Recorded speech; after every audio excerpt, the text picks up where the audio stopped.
जय हिंद दोस्तों, आप लोगों का एक बार फिर से Sonu Prajapati one one channel में स्वागत है। आज 2 फरवरी है और 2 फरवरी के करंट अफेयर्स के अति महत्वपूर्ण प्रश्न को आज हम लोग देखेंगे, जो कि परीक्षा के दृष्टिकोण से काफ़ी महत्वपूर्ण है। तो चलिए हम लोग समय को बर्बाद ना करते हुए पहला प्रश्न को देखते हैं। और आज का पहला प्रश्न है, ध्यान दीजिएगा, काफ़ी अच्छा प्रश्न है। शहीद दिवस कब मनाया जाता है? तो शहीद दिवस जो है यह 30 जनवरी को मनाया जाता है और यह महात्मा गांधी की याद में मनाया जाता है। चलिए इससे जुड़े हुए हम लोग महत्वपूर्ण प्रश्न को भी देखेंगे। अंतर्राष्ट्रीय प्रलय स्मरण दिवस यह 27 जनवरी को मनाया जाता है। और 25 जनवरी की यदि बात की जाए तो 25 जनवरी को भारतीय राष्ट्रीय पर्यटन दिवस तथा राष्ट्रीय वोटर्स दिवस मनाया जाता है। राष्ट्रीय वोटर्स दिवस, जिसे हम लोग राष्ट्रीय मतदाता दिवस के रूप में भी जानते हैं। और उससे भी महत्वपूर्ण प्रश्न यह है, राष्ट्रीय बालिका दिवस कब मनाया जाता है? तो राष्ट्रीय बालिका दिवस 24 जनवरी को मनाया जाता है, इसे आप लोग याद रखिएगा। चलिए अब हम लोग दूसरा प्रश्न पे आते हैं और आज का दूसरा प्रश्न महत्वपूर्ण है, इसे आप लोग नोट कर लीजिएगा। प्रश्न है, ऑस्ट्रेलियन ओपन 2022 का खिताब किसने जीता है? तो ऑस्ट्रेलियन ओपन 2022 का खिताब जो है अश्ले वार्टी के द्वारा जीता गया है। और अगला प्रश्न है, टेनिस टूर्नामेंट ऑस्ट्रेलियन ओपन 2022 में मिश्रित युगल चैंपियन का खिताब किसने जीता है? तो टेनिस टूर्नामेंट ऑस्ट्रेलियन ओपन 2022 में मिश्रित युगल चैंपियन का खिताब इवान डोविंग तथा क्रिस्टीना मलादेनोविक ने जीता है, इसे आप लोग याद रखिएगा। कहीं ना कहीं इस दोनों प्रश्न का एक दूसरे से संबंध है। और अगला प्रश्न है, नवी महिला राष्ट्रीय आइस हॉकी चैंपियनशिप का आयोजन यदि पूछे कहाँ किया गया था, तो इसका आयोजन काजा हिमाचल प्रदेश में किया गया था। और इसमें लद्दाख का टीम विजेता रहे थे तथा उप विजेता चंडीगढ़ के टीम रहे थे, इसे आप लोग याद रखिएगा। चलिए अब हम लोग आज का तीसरा प्रश्न को देखते हैं और आज का तीसरा प्रश्न है, साइबर हमले के प्रभाव के आकलन के लिए सेफ सिक्योरिटी और किसके बीच साझेदारी हुई है? तो साइबर हमले के प्रभाव के आकलन के लिए सेफ सिक्योरिटीज और इंफोसिस के बीच साझेदारी हुई है। इंफोसिस का हेडक्वार्टर यदि आपसे पूछे तो इंफोसिस का हेडक्वार्टर बेंगलुरु में स्थित है, इसे आप लोग याद रखिएगा। चलिए अब हम लोग आज का चौथा प्रश्न पे चलते हैं। चौथा प्रश्न महत्वपूर्ण है, इसे आप लोग नोट कीजिएगा। प्रश्न है, बिजली क्षेत्र में सुधार के लिए किसे 7309 करोड़ रुपया मिले हैं? तो बिजली क्षेत्र में सुधार करने के लिए 7309 करोड़ रुपया राजस्थान और आंध्र प्रदेश दोनों को मिले हैं। तो इसका आंसर हो जाएगा उपर्युक्त दोनों। इसका आंसर ऑप्शन नंबर सी हो जाएगा। अगला प्रश्न है, Arcelor Mittal Nippon steel India ने किस राज्य में 1,66,000 करोड़ रुपए के निवेश की घोषणा की है? तो Arcelor Mittal Nippon steel India company के द्वारा गुजरात राज्य के निवेश के लिए 1,66,000 करोड़ रुपए निवेश की घोषणा किए हैं। चलिए अब हम लोग पांचवा प्रश्न को देखते हैं। पांचवा प्रश्न को आप लोग ध्यान से देखिएगा क्योंकि इसमें काफी अच्छे प्रश्न हैं। प्रश्न है, किस मंत्रालय ने विजन डॉक्यूमेंट्स जारी किया है? तो विजन डॉक्यूमेंट्स जो है खाद्य मंत्रालय के द्वारा जारी किया गया है और खाद्य मंत्रालय के मंत्री वर्तमान में पीयूष गोयल हैं, इसे आप लोग याद रखिएगा। यदि कृषि मंत्रालय के मंत्री पूछे तो कृषि मंत्रालय के मंत्री नरेंद्र सिंह तोमर हैं। और शिक्षा मंत्रालय के मंत्री यदि पूछे तो शिक्षा मंत्रालय के मंत्री वर्तमान में धर्मेंद्र प्रधान है। और रोजगार मंत्रालय के मंत्री पूछे तो रोजगार मंत्रालय के मंत्री वर्तमान में भूपेंद्र यादव हैं, इसे आप लोग याद रखिएगा। अगला प्रश्न है, ध्यान दीजिएगा, डिजिटल सांसद नामक नया ऐप किसके द्वारा लॉन्च किया गया है? तो डिजिटल सांसद नामक नया ऐप यह लोकसभा के सचिवालय द्वारा किया गया है। और यदि आपसे पूछेगा कि लोकसभा के वर्तमान स्पीकर कौन है, तो लोकसभा के वर्तमान स्पीकर ओम बिरला हैं।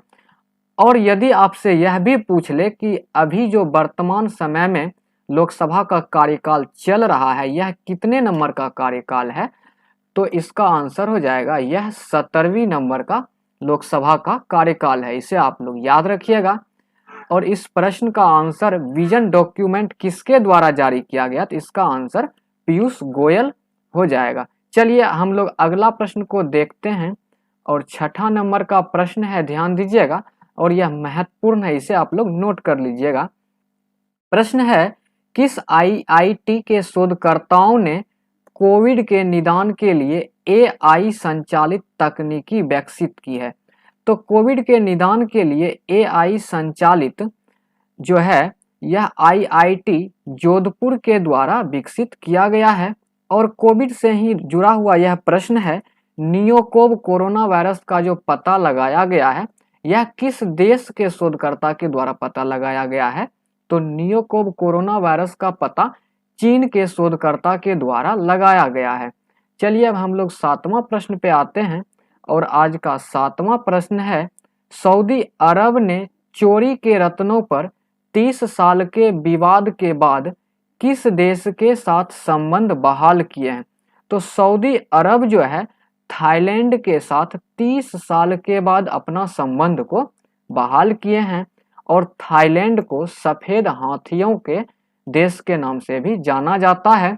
और यदि 1000 हाथियों का भूमि पूछे तो इसका आंसर लाओस हो जाएगा। इसे आप लोग याद रखिएगा, जिसे मैंने इस स्लाइड में शामिल नहीं किया है, लेकिन आप लोग जरूर याद रखिएगा। चलिए हम लोग 8वां प्रश्न पे अब आते हैं।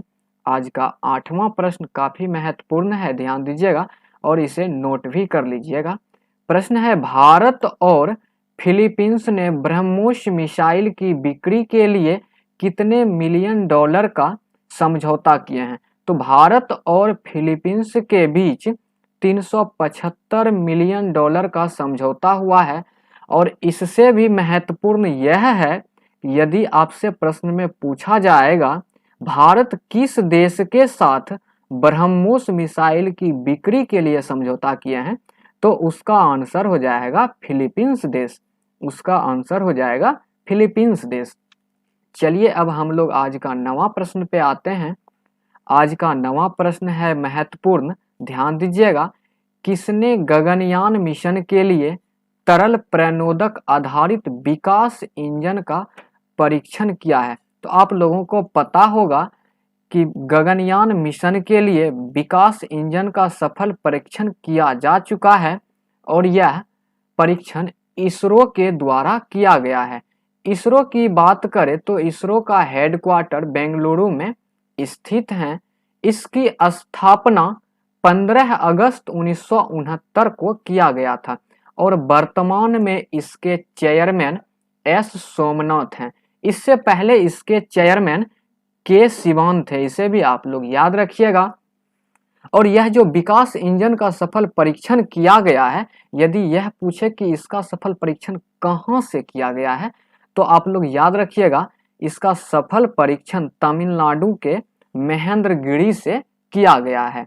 चलिए अब हम लोग आज का 10वां प्रश्न को देखते हैं और आज का 10वां प्रश्न है, केंद्र सरकार ने कितने गांव को उत्कृष्टता के गांव में बदलने का फैसला किया है? तो केंद्र सरकार के द्वारा कुल 150 गांव को उत्कृष्टता के गांव में बदलने का फैसला किया है।